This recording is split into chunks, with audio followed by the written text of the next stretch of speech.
coordination in plants la vandu paathom. So plants la vandu pathina we saw about plant hormones patti paathirpom. Then also we saw about the movements, that is movements in plants appdin pathina we saw about the tropic movements and nastic movements paathom. Then also we saw the difference between tropic movements and nastic movements paathom. Now I will ask you one question. What is can anyone tell me one difference between tropic movement and nastic movement? That one difference solunga paakalam. Which is growth dependent? Yes, come again ma. And it is a directional movement. Which is Tropic movement. okay. What about the next one? Nastic movement. Nastic movement is non-directional. Tropic movement. Wait. Yes, Solama, go ahead. Tropic movement is directional. Okay. Nastic movement is non-directional. Nastic movement is going to be non-directional. Very good. Yes, Ashwat Sola. Tropic movement is growth dependent. Okay. Nastic movement growth independent. Growth independent. Sherry, okay, fine. Very good. So idellame vandu hope you remember. Idla vandu pathina there were types. Tropic movement is types paathom. We saw nastic movement types also. First I'll just have a recap, then we'll move on to the next session. Bhupesh Solama, what is tropic movement? Tropism na enna? What is tropism? Yes.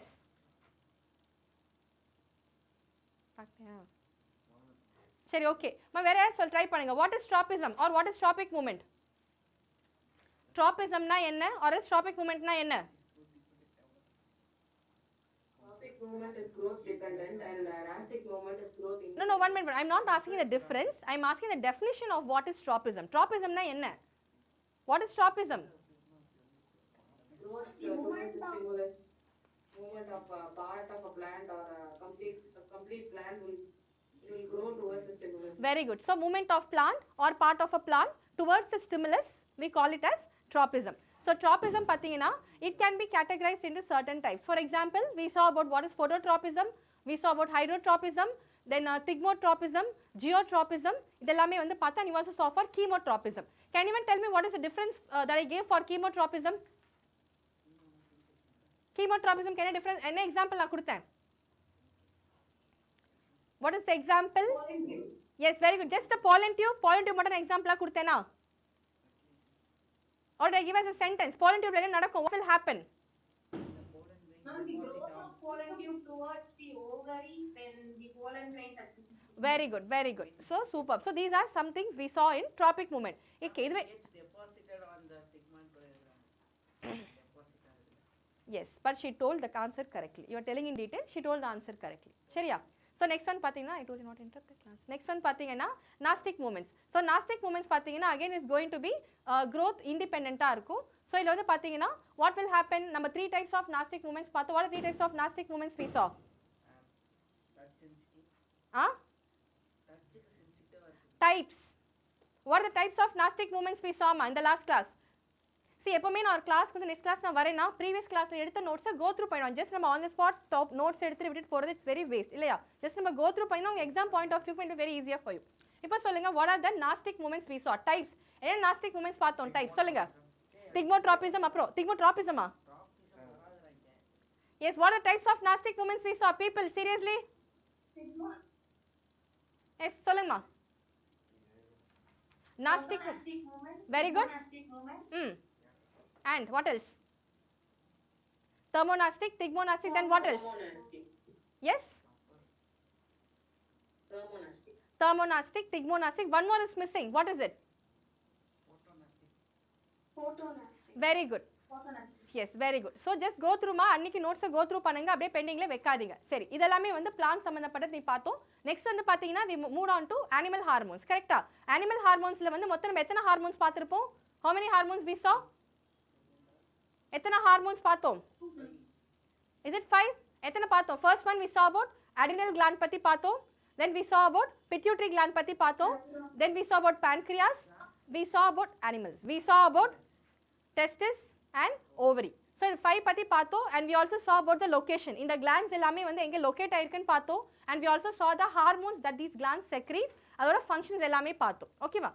இப்போ நம்ம டைரக்டா we are moving on into the next part, that is going to be the nervous system. So நம்ம nervous system அப்படின ஒரு வார்த்தை கேட்டாலே நம்ம மைண்டுக்கு first strike ஆகுற ஒரு வேர்ட் என்னன்னு பாத்தீங்கன்னா நியூரான். நியூரான் அப்படின்ற வார்த்தை தான் நமக்கு ஃபர்ஸ்ட் எப்பவுமே வந்து ஸ்ட்ரைக் ஆகும். So the structural and functional unit of a nervous system we call it as a neuron. So neuron பார்த்தீங்கன்னா உங்கள் எக்ஸாம் பாயிண்ட் ஆஃப் வியூவில் எடுத்துக்கிட்டிங்கன்னா சில question papers they ask you to draw the diagram as well as describe the structure of neuron. இதை தவிர உங்கள் டயக்ராமில் வந்து பார்த்தீங்கன்னா சில பாயிண்ட்ஸ் வந்து மிஸ்ஸிங்காக இருக்கும், சாரி சில லேபிளிங் வந்து இல்லாமல் இருக்கும். ஃபார் எக்ஸாம்பிள் இந்த மைலின் ஷீத், அதுக்கப்புறமேட்டு ஸ்குவான் செல்ஸ், அப்புறமேட்டு நோட்ஸ் ஆஃப் ரான்வீர், இதெல்லாமே வந்து உங்கள் புக்கில் வந்து மென்ஷன் பண்ணியிருக்க மாட்டாங்க. But make sure you have to label all these points. All இதெல்லாமே வந்து ரொம்ப இம்பார்ட்டன்ட், கண்டிப்பாக நீங்கள் லேபிள் பண்ணி இருக்கணும். So now let's begin. இந்த ஸ்ட்ரக்சரை வந்து டிஸ்கிரைப் பண்ணுறது இஸ் வெரி ஈஸி. இப்போ நார்மலாக எடுத்துக்கோங்க, just look at the diagram. நார்மலாக பார்த்தீங்கன்னா this is called as the head part. This long slender part, the மெலிசா இருக்கு பார்த்தீங்களா, இதை வந்து we call it as a body part. கடைசியா இருக்கிற part, smallest part, we call it as a tail part. So normal structure of a neuron வந்து நான் 3 parts divide பண்ணலாம், head part, body part and tail part. So head partல வந்து என்னெல்லாம் வரும் அப்படின்னு நீங்க பார்த்தீங்கன்னா nucleus, dendrites and again இதில் வந்து பார்த்தீங்கன்னா the structure of இப்போ let's imagine, can you see the head part? Head part என்ன இருக்கு? We have the nucleus, dendrites இருக்கு. இதில் வந்து பார்த்தீங்கன்னா உங்களுக்கு சில terms இருக்கு, இது ரொம்ப important. I want you to make a note of it. 1 mark கொஸ்டின்ல வந்து கேட்பாங்க. செல் பாடி ஆர் சைட்டானுக்கு இன்னொரு பேரும் இருக்கு, we also call it as perikaryon. 1 mark கொஸ்டின்ல வந்து கேட்பாங்க which is the head part, அதுக்கு இன்னொரு பேரும் இருக்கு சைட்டான், or it can also be called as perikaryon அப்படின்னு வந்து சொல்லலாம். சரி, இப்போ செல் பாடியில் நீங்க இந்த பெரிகாரியான்ல பாத்தீங்கன்னா சென்டர் பார்ட் வந்து நியூக்ளியஸ். எப்போ ஒரு செல்ல பாத்தீங்கன்னா we all know centre part வந்து நியூக்ளியஸ் வந்து ஃபில் ஆயிருக்கும். அந்த நியூக்ளியஸ்க்குள்ள இருக்கிற அந்த ஜெல்லி லைக் சப்ஸ்டன்ஸ் வந்து பாத்தீங்கன்னா can be named as neuroplasm. So பாத்தீங்கன்னா நியூக்ளியஸ்க்குள்ள வந்து ஜெல்லி லைக் சப்ஸ்டன்ஸ் வந்து நிறைய ஃபில் ஆயிருக்கும், அதுக்கு பேர் நம்ம என்ன சொல்வோம், we call them as நியூரோபிளாசம் அப்படின்னு வந்து சொல்லலாம். சரி, நெக்ஸ்ட் இந்த செல் பாடியில பாத்தீங்கன்னா நிறைய இந்த can you see the green dot structures, அதுக்கு பேர் என்ன சொல்வோம்னு பாத்தீங்கன்னா நிசில்ஸ் கிரானியூல்ஸ். எக்ஸாம்ல வந்து functions of Nissel's granules வந்து it will be a 2 mark question. அதோட மெயின் ஃபங்க்ஷன் என்ன அப்படின்னு நீங்க பாத்தீங்கன்னா it helps in the synthesis of protein. மெயினா வந்து புரோட்டீன் சிந்தசிஸ்க்கும் சரி, at the same time அது சிந்தசைஸ் பண்ண புரோட்டீனை வந்து டிரான்ஸ்போர்ட் பண்றதுக்குமே எது ஹெல்ப் பண்ணும்னு பாத்தீங்கன்னா Nissel's granules தான் மெயினா வந்து ஹெல்ப் பண்ணும். Okay, coming back again. அது நெக்ஸ்ட் வந்து பாத்தீங்கன்னா ஸோ செல்குள்ள ஆட்டோமேட்டிக்கா சைட்டோபிளாசம் வந்து ஃபில் ஆயிருக்கும். இந்த இடத்துல பாத்தீங்கன்னா we will be having many cell organelles கூட வந்து present ஆயிருக்கும். Can you name few of the cell organelles? Cell organelles என்னென்ன? Can you name few of them? yes சொல்லுங்க. மா cell organellesனா என்னமா? Cell organellesனா என்னென்ன? yes, mitochondria, endoplasmic reticulum, இதெல்லாமே வந்து we call them as cell organelles. கரெக்ட்டா? So in the cell body or cyton or else perikaryon-க்கும் பாத்தீங்கன்னா we call them, இதுக்குள்ள என்னென்ன இருக்கும், நிறைய cell organellesமே வந்து present ஆயிருக்கும்.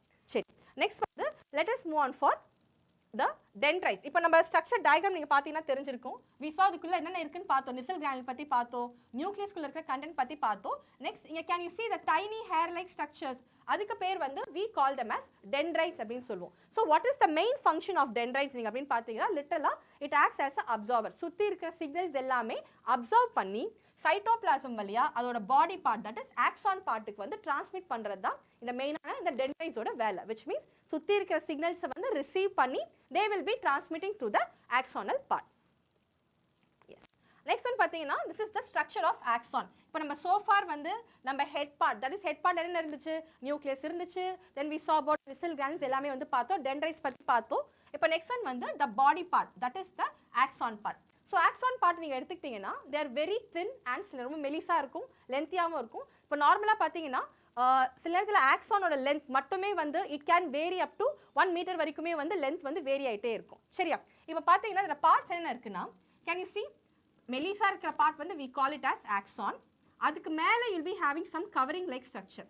அந்த covering like structureக்கு பேர் வந்து we call them as myelin sheath அப்படின்னு சொல்லுவோம். So what is the main function of myelin sheath? ஜென்ரலாக வந்து it acts as an insulator, protection, அந்த காஸ் தான். இதுல மைலின் ஷீத்துக்கு மேல நமக்கு இன்னொரு லேயர் மாதிரி ஃபார்ம் ஆகும். நோட் பண்ணுங்கம்மா, above the myelin sheath மேல நமக்கு இன்னொரு லேயர் மாதிரி இருக்கும், protective layer, we call them as neurolemma. சரியா? They will ask you in case what is neurolemma அப்படின்னு கேட்டாங்கன்னா myelin sheathக்கு மேல again a protective layer is formed, அந்த லேயருக்கு பேரு we call them as neurolemma. yes, speed transfer. அது மட்டும் பாத்தீங்கன்னா nodes of granules அந்த purpose தான், I will tell you. Okay, சொல்லலாம். பிளான்ட் செல்லுக்கு பார்த்தீங்கன்னா செல் வால் பிளாஸ்மா 2 லேயர்ஸ் வந்து இருக்கும். கரெக்டா? அதே மாதிரி ஆக்சானுக்கு மேலே உள்ள அந்த layer the outer covering of axon, அதுக்கு பேர் பார்த்தீங்கன்னா we call it as axolemma.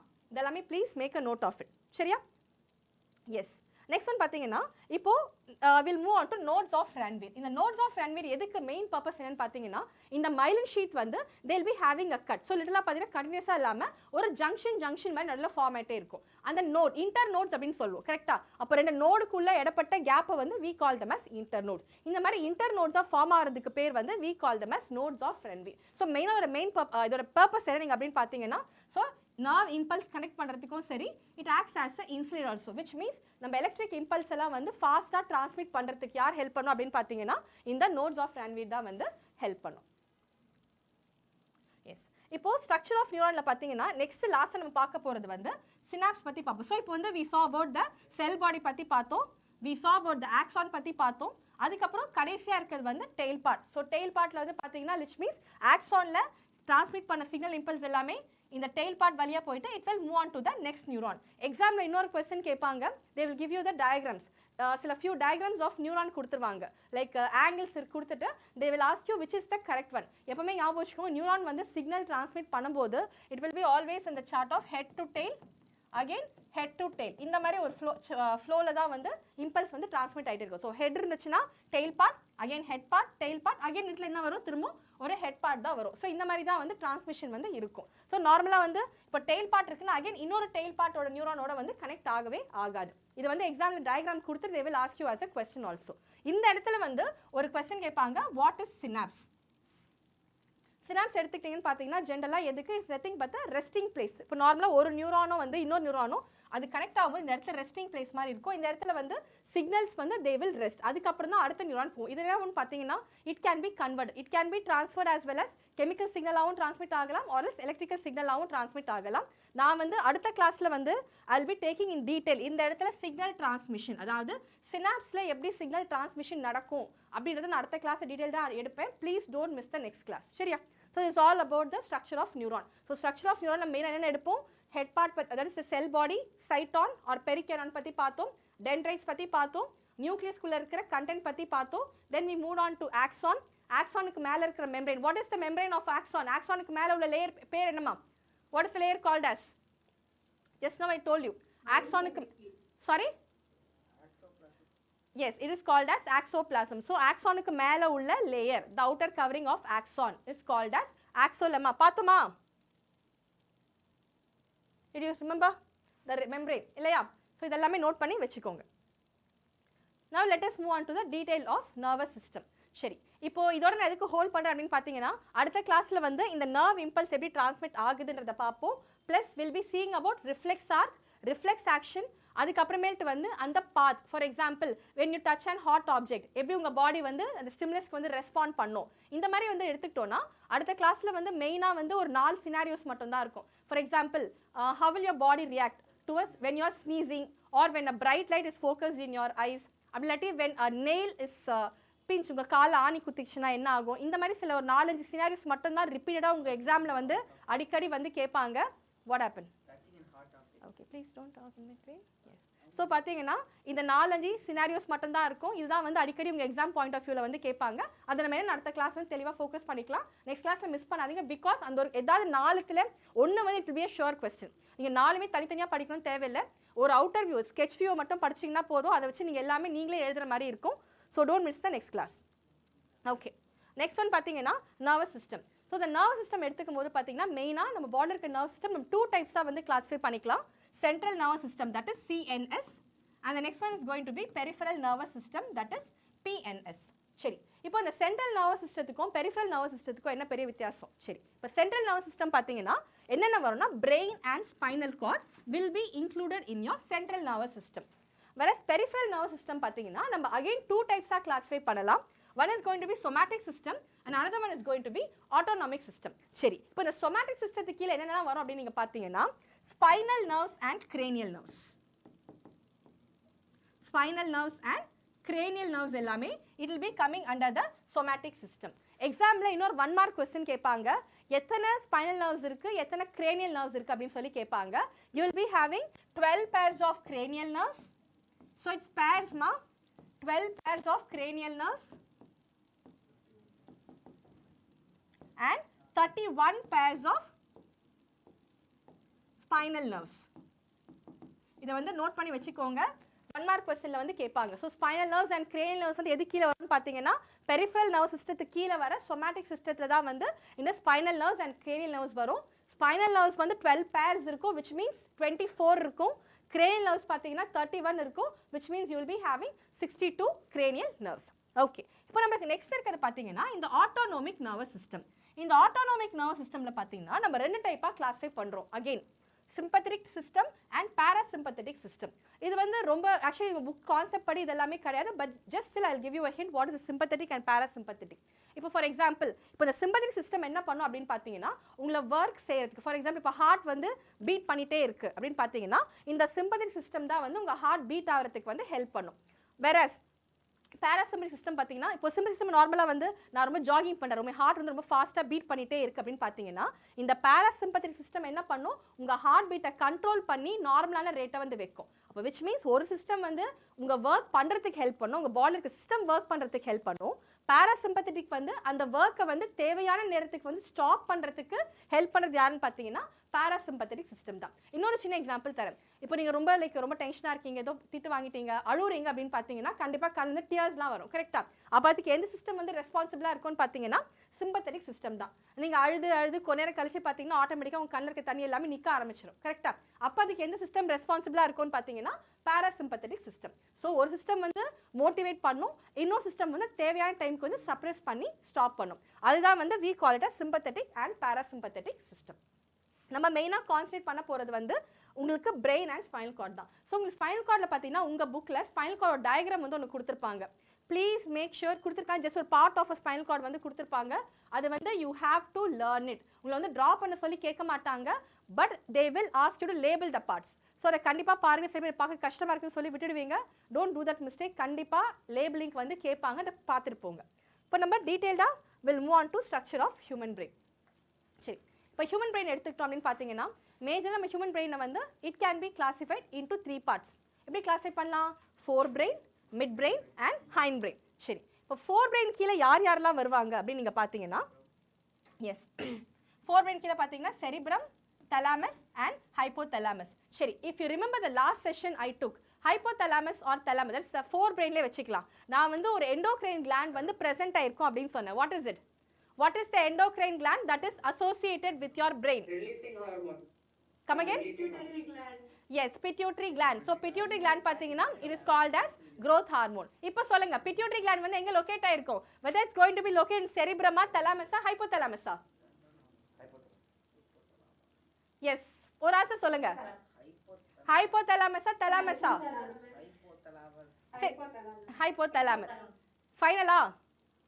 எனக்கு நெக்ஸ்ட் கிளாஸ்ல கன்ஃபார்ம் பண்ணிட்டு வாங்க. இது தலாமஸ் ஆர் ஹைபோதலாமஸ் கன்ஃபார்ம் பண்ணிட்டு வாங்க. சரி, will move on then. Next one பார்த்தீங்கன்னா மிட் பிரெயினில் வந்து என்ன இருக்கும்னு பார்த்தீங்கன்னா like midbrain just is a part located between forebrain and hindbrain.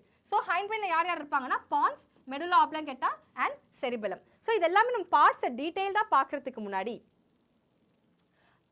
let me ask you one question. இது எல்லாமே காமனாக இருக்கிற கொஸ்டின் தான். Where is the brain located in your body? உங்கள் பாடியில் பிரெயின் வந்து எங்கே லொக்கேட் ஆயிருக்கு?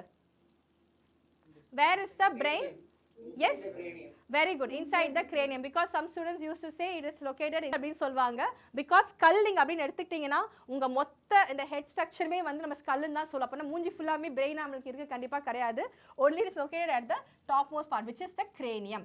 தெரியுதா? can you see the diagram? இந்த பார்ட்ல தான் வந்து பாத்தீங்கன்னா brain is located, so cranium, that part we call it as cranium. so if anybody asks you a question, where is your brain located in your body, na it is located in your cranium.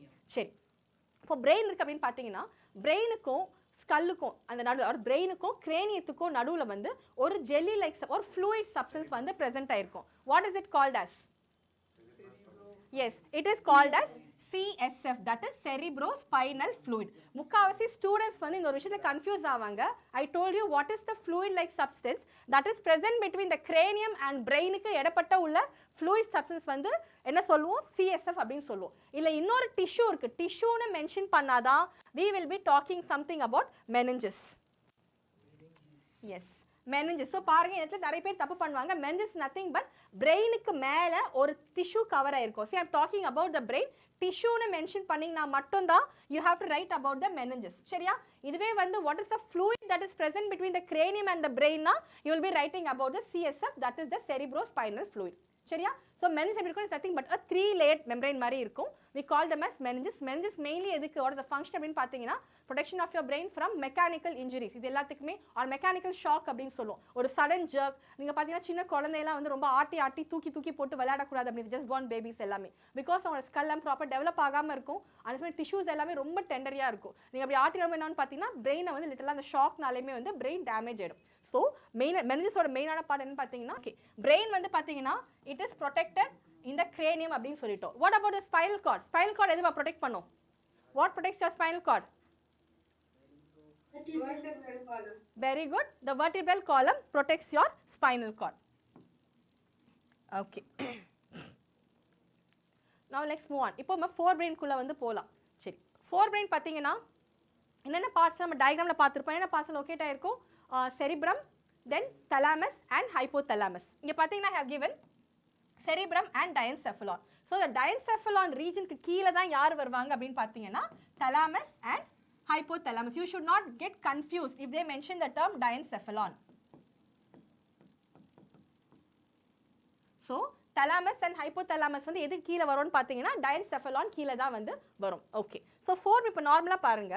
இத imagine this is the cerebrum. இப்போ the cerebrum நம்ம எடுத்துட்டோம்னா it is going to be the largest part of your brain. ஓகேவா? the cerebrum வந்து நான் 2 hemispheres தான் பிரிக்கிறேன். அப்ப என்ன அர்த்தம்? நான் cerebrum கட் பண்றேன். like two sides தான் இருக்கும், left side and right side. So the left side and your brain and your right side of your brain பாத்தீங்கன்னா it is connected by a layer. ஒரு fibers மூலமா வந்து connect ஆயிருக்கும் or membrane மூலமா வந்து connect ஆயிருக்கும். We call it as corpus callosum. இந்த வார்த்தையை நோட் பண்ணி வெச்சுக்கோங்க. The cerebral hemispheres are interconnected by a membrane. We call them as corpus callosum. ஓகேவா? next one பாத்தீங்கன்னா brain. இப்போ நீங்க ஸ்ட்ரக்சர் அந்த brain structure the brain இதல பாருங்க. Can you see ஒரு curve like structures மாதிரி இருக்கு கரெக்ட்டா? They will ask you what is this sulcus and gyri. இப்போ நார்மல் brain structure நீங்க பாருங்க எப்படி இருக்கும்? நல்லா வளைஞ்சி கரெக்ட்டா up and down structures மாதிரி இருக்கும் இல்லையா? So this இந்த curveல வந்து the மேல வர ஸ்ட்ரக்சருக்கு பேர் வந்து we call it as gyrus or gyri, which is nothing but singular plural அந்த கான்செப்ட் தான். இதுவே வந்து இந்த உள்ளுக்குள்ள இருக்கிற அந்த கீழ வர வெர்ஷனுக்கு பேரு we call it as sulcus or sulci அப்படினு வந்து நம்ம சொல்வோம். எதுக்கா? லைக் again surface area வந்து இன்கிரீஸ் பண்றதுக்கு அந்த கான்செப்ட். சரியா? so the depression நீங்க பாத்தீங்கன்னா இந்த ரெண்டு டிப்ரஷனுக்கு நடுவுல இடப்பட்ட உள்ள கேப் வந்து we call it as sulcus or sulci, whereas இந்த folding இருக்கிற upper part the folding we call it as gyrus or gyri. சரி. next நம்ம brainல வந்து நம்ம சின்ன வயசுல படிச்சிருப்போம். brain is covered with the gray matter and white matter அப்படினு சொல்லி படிச்சிருப்போம். gray matter எங்க இருக்கும்? white matter எங்க இருக்கும்? first of all what is it called as? any idea? what is this gray matter and white matter? சரி நான் சொல்றேன் நோட் பண்ணி வெச்சுக்கோங்க. the நார்மலா பாத்தீங்கன்னா brainோட outer portion. the outer portion வந்து it will be gray in color. it is also called as a gray matter. அதுக்கு இன்னொரு பேரும் இருக்கு. we call it as cerebral cortex. so the outer part of your brain is also called as gray matter. அதுக்கு இன்னொரு பேரும் இருக்கு. we call it as cerebral cortex. இதுவே brainோட inner deeper structure வந்து it will be white in color. அந்த white கலருக்கு உள்ள பேரு we call it as cerebral medulla. இல்ல தப்பா இருக்கு, I'm sorry. this white matter we call it as cerebral medulla அப்படினு சொல்வோம். so the outer gray structure is called as cerebral cortex. the inner white structure or the white membrane we call it as cerebral medulla. இதெல்லாமே வந்து 1 mark question ஆ கேட்பாங்க. yes now let's move on. forebrain. இப்போ நான் வந்து cerebrum பத்தி நான் பேசிட்டு இருந்தேன். cerebrum is said to be the largest part of your brain. நம்ம cerebrum பாத்தீங்கன்னா நம்ம ஒரு 4 lobes or 4 parts ஆ வந்து நம்ம பிரிக்கலாம். அது என்ன பார்ட்ஸ் அப்படினு பாத்தீங்கன்னா we have frontal lobe. yes frontal lobe, parietal lobe, temporal lobe and occipital lobe. இதெல்லாம் வந்து உங்க bookல கிடையாது. பட் இது வந்து டோட்டலா வந்து they won't ask you to write the 4 lobes describe பண்ணுங்க அப்படினு சொல்லி கேட்க மாட்டாங்க. but instead they might ask you frontal lobe ஓட functions என்ன, temporal lobe ஓட functions என்ன, or just simply what are the lobes present in the cerebrum. இந்த மாதிரி சின்ன ஷார்ட் ஆன்சர்ஸ் தான் கேட்பாங்க. டீடைல் ஆன்சர்ல வராது. நம்ம சேஃபர் சைடுக்கு will just learn what is what, என்னென்ன ஃபங்க்ஷன் இருக்குன்னு தெரிஞ்சுக்கலாம். இப்போ frontal brain எடுத்துக்கோங்க.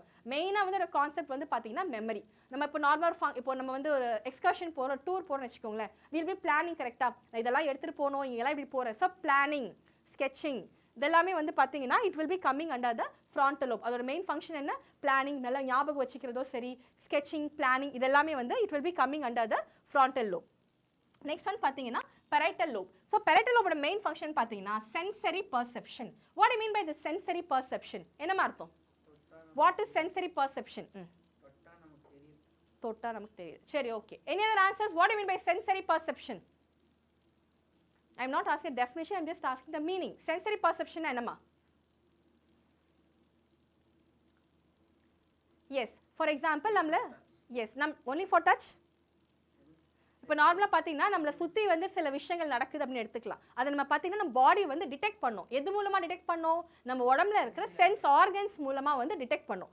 அதுக்கு பேர் தான் நம்ம என்ன சொல்லுவோம்னு பார்த்தீங்கன்னா சென்சரி பர்செப்ஷன். ஃபார் எக்ஸாம்பிள் நம்ம டச்சிங் அ ஹாட் ஆப்ஜெக்ட் சொல்கிறோமா, அப்போ என்ன ஆகுது, அந்த வெசில் வந்து சூடாக தான் இருக்குன்றத என்னோட ஸ்கின் ஒரு சென்ஸ் ஆர்கன் மூலமாக என்னோட பாடி வந்து டிடெக்ட் பண்ணுது. இதெல்லாமே தான் எது கீழே வரும்னு பார்த்தீங்கன்னா சென்சரி பர்செப்ஷன் கீழே வந்து வரும். நெக்ஸ்ட் வந்து பார்த்தீங்கன்னா ஆப்வியஸ்லி ஸோ சென்சஸ் நான் சொல்லிட்டேன் என்ன வந்துடும், டேஸ்டிங், ஹியரிங், டச் இதெல்லாமே வந்து சென்சஸ் கீழே வந்துடும். ஸோ லிட்டலாகவே வந்து இந்த பெரைட்டல் லோப் வந்து உங்கள் பாடியில் இருக்க சென்ஸ் ஆர்கன் சம்மந்தப்பட்ட மூமெண்ட்ஸ் எல்லாமே it will be coming under this parietal lobe. Next lobe பார்த்தீங்கன்னா occipital lobe. So occipital lobe என்ன, visual perception, memory, language and reading. So உங்கள் பார்வை மெயினாக வந்து விஷுவல் கான்செப்ட் பேஸ் பண்ணி தான் இருக்கும். விஷுவல் பர்செப்ஷன் என்ன, உங்கள் சுற்றி நடக்கிற விஷயங்களை வந்து உங்கள் ஐ மூலமாக எவ்ரிதிங் யுவர் பிரெயின் வந்து வில் பி ரெக்கார்டிங். ஸோ பார்க்குறது எல்லாமே உங்கள் பாடி வந்து டிடெக்ட் பண்ணும். இது வந்து visual perception, memory, language and reading. It will be for occipital lobe. Next one பார்த்தீங்கன்னா பிரெயின், அதை நம்ம பார்க்கலாம், வெயிட் பண்ணு ஆல்ரெடி. நெக்ஸ்ட் ஒன் பார்த்தீங்கன்னா டெம்பரல் லோப். சரி, டெம்பரல் லோப் என்னன்னு பார்த்தீங்கன்னா it help for the processing of auditory information, language and visual perception. What do you mean by processing auditory information? என்ன அர்த்தம்? processing auditory information என்ன அர்த்தம்? என்ன ப்ராசஸ் பண்ணும்?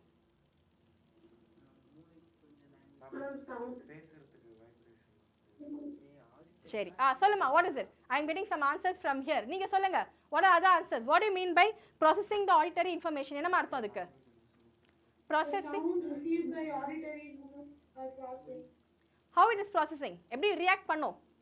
ஃபார் எக்ஸாம்பிள் இப்போ வந்து எனக்கு தூரம் ஏதோ நாய் குலைக்கிற சத்தம் கேட்குதுன்னு வச்சுக்கோங்களேன். அப்போ என்ன பண்ணும், என்னோட பிரெயின் அனலைஸ் பண்ணிட்டு நாய் குலைக்குதா, நான் வந்து I will run away from it, நான் பயந்துட்டு நான் ஓடுறேன். ஸோ ஒரு சத்தத்தை கேட்டு என்னோட பாடி அதுக்கு ஏற்ற மாதிரி ரியாக்ட் பண்ணும். கரெக்டாக? இப்போ கிராக்கர்ஸ் வெடிப்பாங்க கண்டிப்பாக. அப்போ கிராக்கர்ஸ் வெடிக்கும் போது உங்கள் பாடி எப்படி ரியாக்ட் பண்ணும்? கண்டிப்பாக நான் காதை வந்து மூடிப்பேன். Right, I will do that. So இப்போ ஒரு சத்தத்துக்கு ஏற்ற மாதிரி உங்கள் பாடி ரியாக்ட் பண்ணும். இதெல்லாமே பார்த்தீங்கன்னா ஆடிட்டரி இன்ஃபர்மேஷன் கீழே வந்து வந்துடும். Yes, language and visual perception. So visual perception again நான் வந்து ஒரு பர்சனை பார்க்குறேன், அடுத்தது இந்த பர்சனை பார்க்கும்போது கரெக்டாக எனக்கு இவங்க தான் அப்படின்னு சொல்லிட்டு ஞாபகம் இருக்கும். இதெல்லாமே எந்த part of your brain? Again it will be coming under temporal lobe. சரியா? ஸோ நெக்ஸ்ட் வந்து காமன், இப்போ நம்ம வந்து செரிப்ரத்தோட லோப்ஸ் பற்றி பார்த்தோம். இப்போ ஃபோர் பிரெயின் வந்து ஜென்ரலாக என்னென்ன பண்ணும் அப்படின்னு பார்த்தீங்கன்னா அகெயின் இந்த பார்ட்லேருந்து வந்து நிறைய 1 மார்க் கொஸ்டின் வந்து கேட்பாங்க. ஸோ ஃபோர் பிரெயின் வந்து it controls the voluntary movement. So controls the voluntary movement அப்படின்னா என்ன அர்த்தம்? Can you give me one example of voluntary movement that you do? உங்கள் பாடியில் இருக்கக்கூடிய வாலண்டரி மூமெண்ட் என்னென்ன?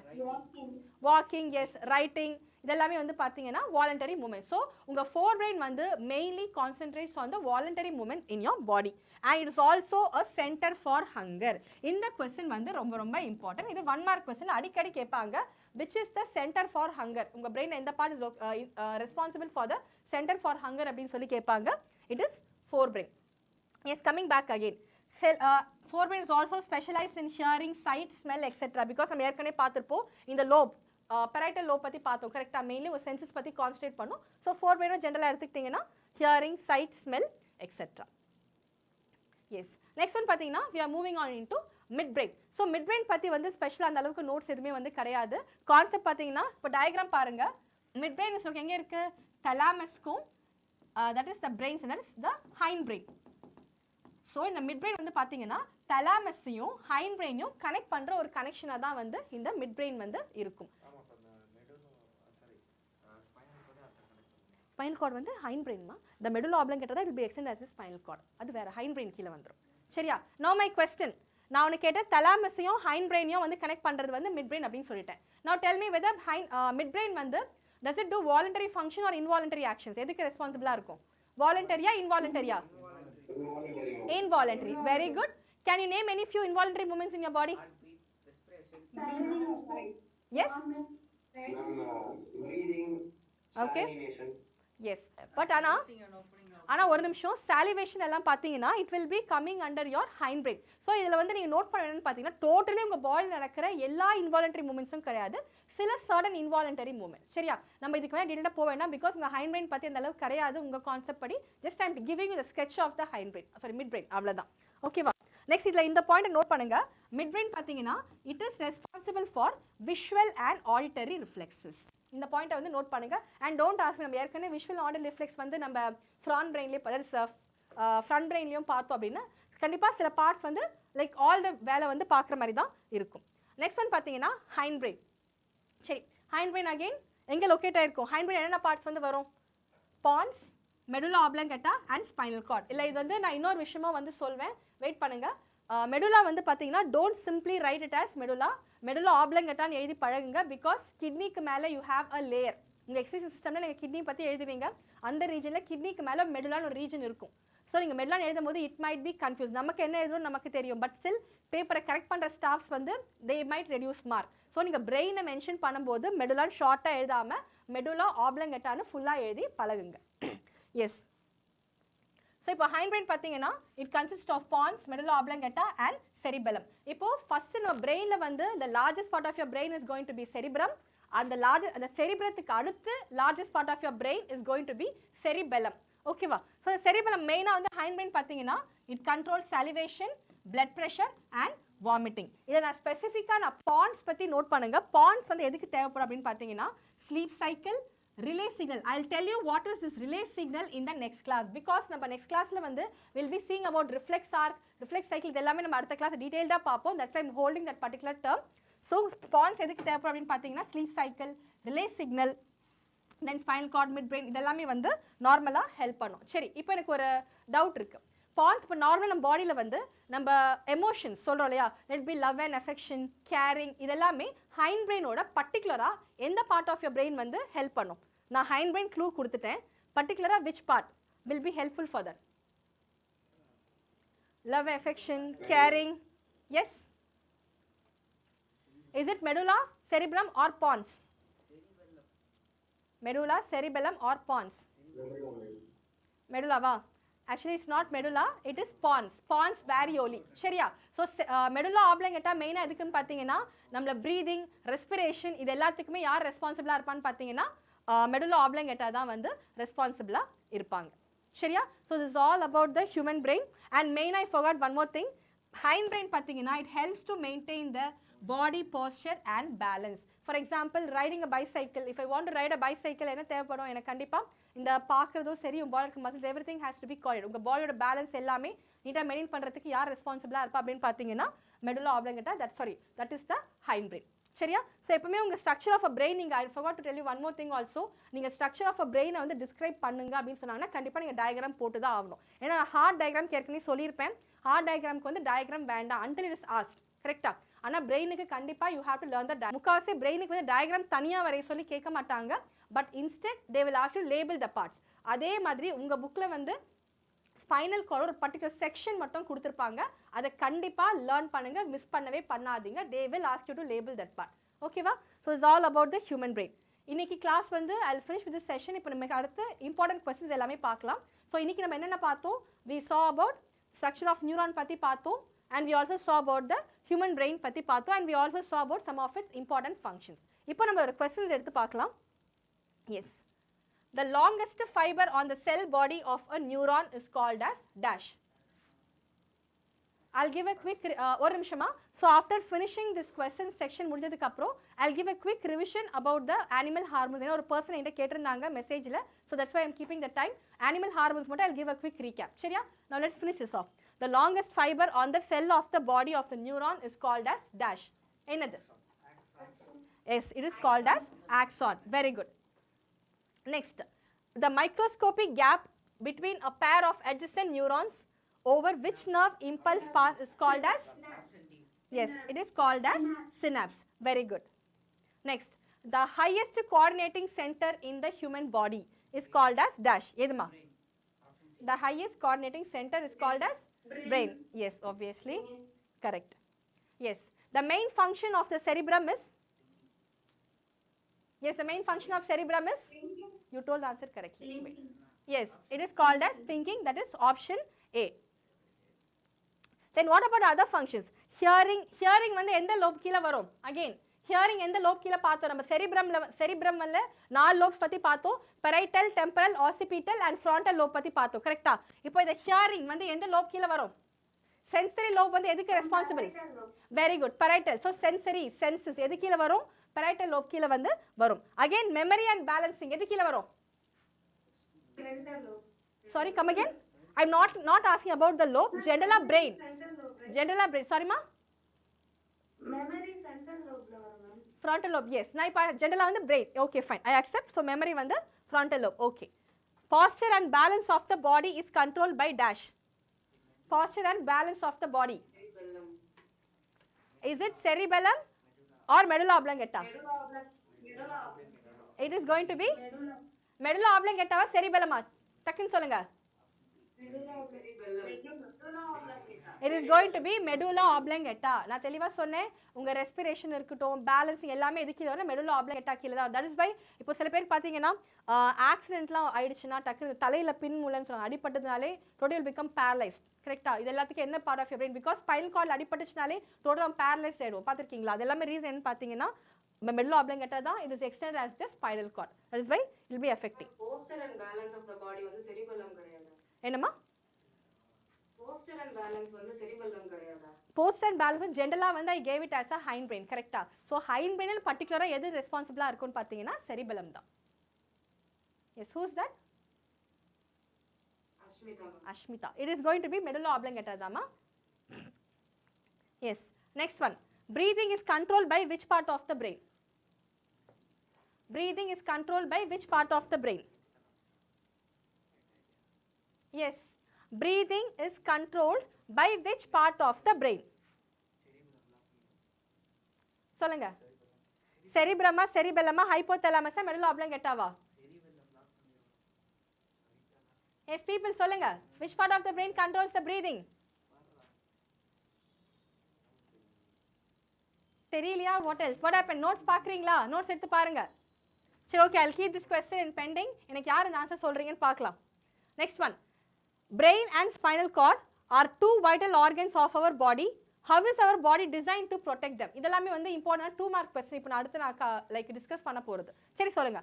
Brain and spinal cord are two vital organs of our body. How is our body designed to protect them? சொல்லுங்க. So brain is protected by what? Brain is protected by CSF. Cranium. cranium. Cranium and CSF. Cranium and so craniumத்துக்குள்ள இருக்க CSF. Very good. Next, what about spinal cord then? Vertebral column. So நீங்க இத எழுதும்போது சென்டென்ஸா வந்து எழுதுங்க. Which means நம்ம brain வந்து பாத்தீங்கன்னா it is located inside the cranium. So the craniumத்துக்கும் brainக்கும் நடுவுல a layer will be there which is called as CSF and be protecting your brain from like a mechanical injury, shocks எல்லாமே வந்து protect பண்ணும். And again I am repeating, tissues ன்னு mention பண்ணா மட்டும் meninges வந்து ஆன்சரா போடுங்க. Tissues ன்னு mention பண்ணலனா you can write about CSF itself. Yes, next one. Give reasons. Injury to medulla oblongata results in sudden death. Yes, சொல்லுங்க.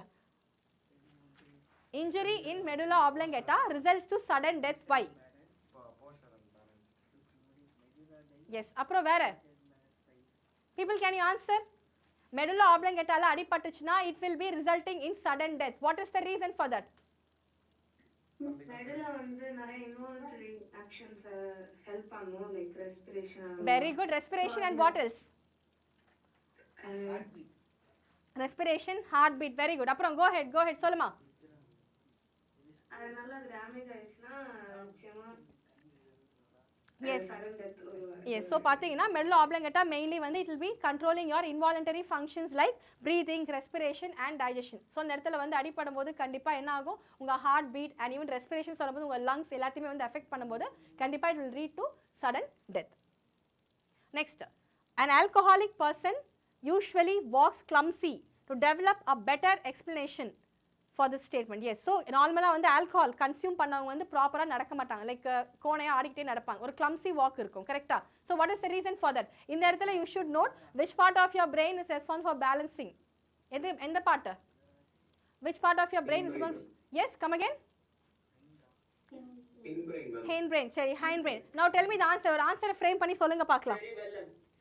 சரி, okay. Now frame an answer for that. ஒரு answer frame பண்ணி சொல்லுங்க. Question நான் திரும்ப repeat பண்றேன். Alcoholic person usually walks clumsy. Okay வா? Give an answer for that. Alcohol affects the hindbrain, which makes the person to walk clumsy. சரி any other answers சரி okay any other answers மா சொல்லுங்க try பண்ணுங்க இதுல வந்து பாத்தீங்கன்னா கீவேர்ட் வந்து ஒன்னு இருக்கு அந்த கீவேர்ட் லாட்டி நீங்க என்னதான் சென்டென்ஸ் எழுதினாலும் your answer is going to be wrong அவங்க எக்ஸ்பெக்ட் பண்ற கீவேர்ட் வந்து நீங்க வந்து ஒரு நிமிஷம் எந்த part of your brain is going to affect உங்க பாடி posture பேலன்ஸ் எல்லாத்தையுமே எந்த பார்ட் ஆஃப் your brain வந்து ரெஸ்பான்சிபிளா இருக்குன்னு நீங்க மென்ஷன் பண்ணீங்கன்னா தான் உங்க ஆன்சர் வந்து கரெக்ட் சொல்லுமா சரி ஓகே இப்போ பாருங்க so cerebellum பாத்தீங்கன்னா it's a part of your brain that is maintains the balance and posture after consumption of alcohol cerebellum gets affected by the alcohol which cannot maintain the body posture and balance the last question sorry one more question okay if cerebellum is not functioning properly what activities of our body will get affected if cerebellum is not functioning properly what activities of our body will get affected Posture. Maintaining balance of our body. Okay. Involuntary action get affected. Voluntary actions which are performed by cerebellum. Okay. In Is it voluntary or involuntary?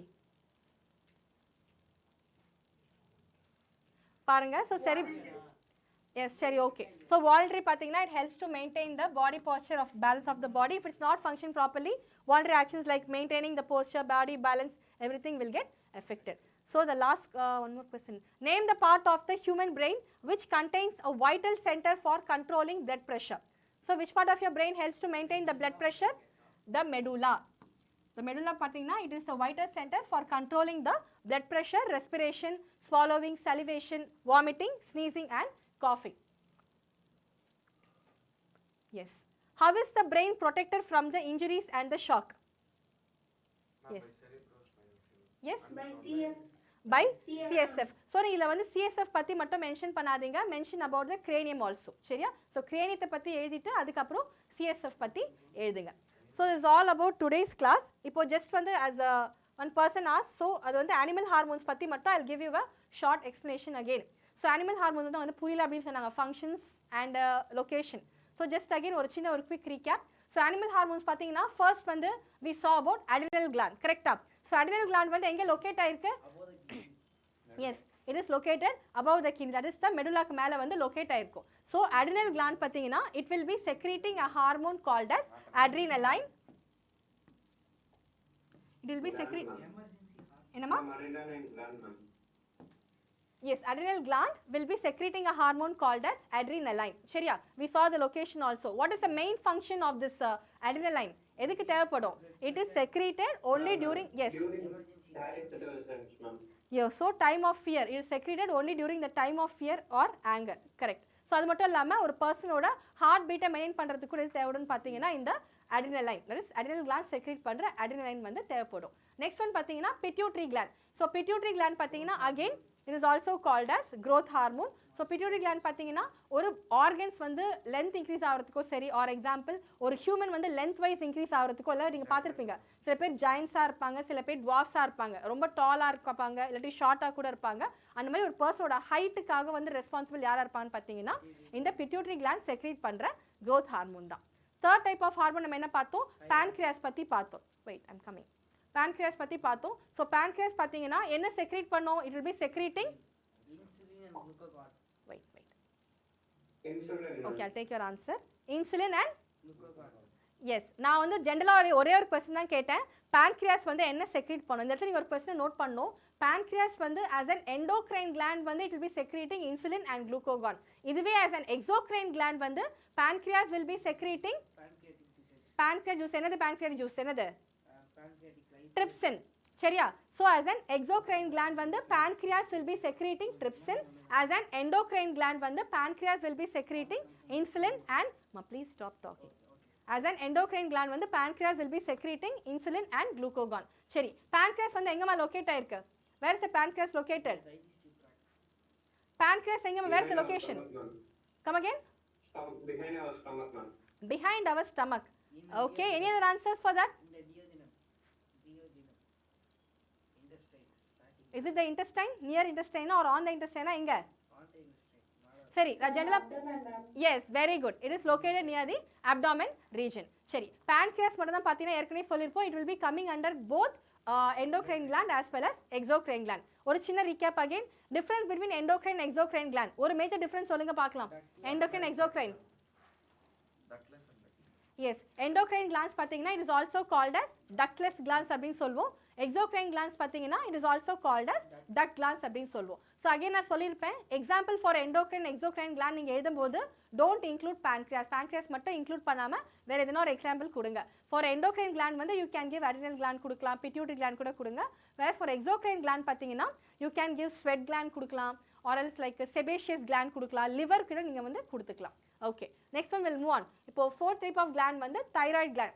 Thyroid gland வந்து எங்கமா locate ஆயிருக்கு?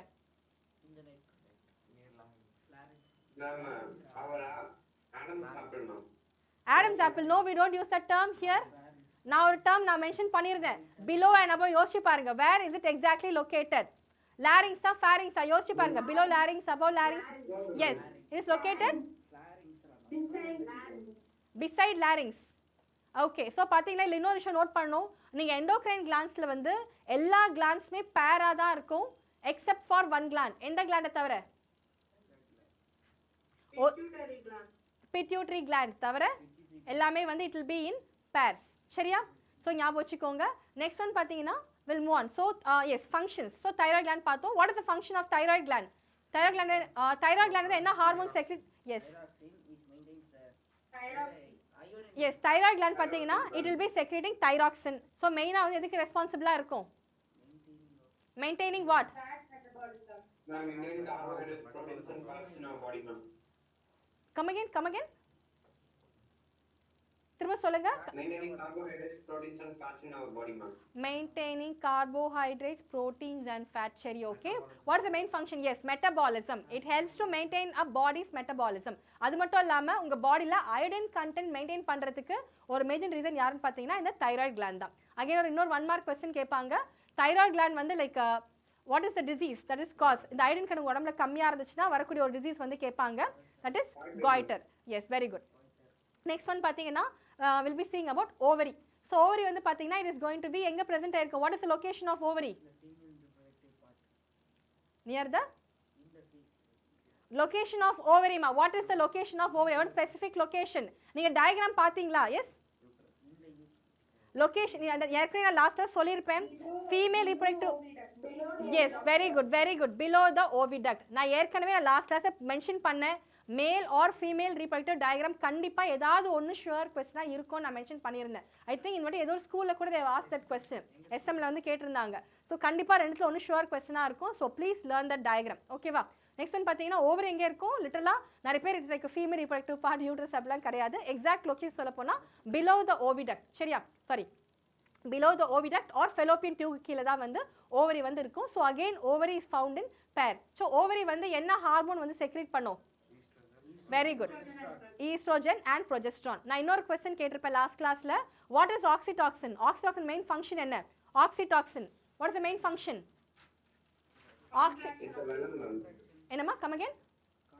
Contraction of uterus during labor. Very good. So contraction of uterus during labor க்கு வந்து யார் தேவைப்படுவானா? Oxytocin வந்து தேவைப்படுவாங்க. So what is the main function of this ovary secrete பண்ற estrogen அப்படினு பாத்தீங்கன்னா like நார்மலா வந்து yes. So secondary sexual characteristics ஒரு பர்சனோட அது ஸ்பெஷலா சொல்ல போனா ஃபீமேல்ஸோட செகண்டரி செக்ஷுவல் கேரக்டரிஸ்டிக்ஸ் வந்து ரெஸ்பான்சிபிளா இருக்கும். இப்போ இந்த இடத்துல வந்து நிறைய பேர் ஜெனரலா எழுதிடுவாங்க செகண்டரி செக்ஷுவல் கேரக்டர்ஸ் அப்படின்னு சொல்லிட்டு.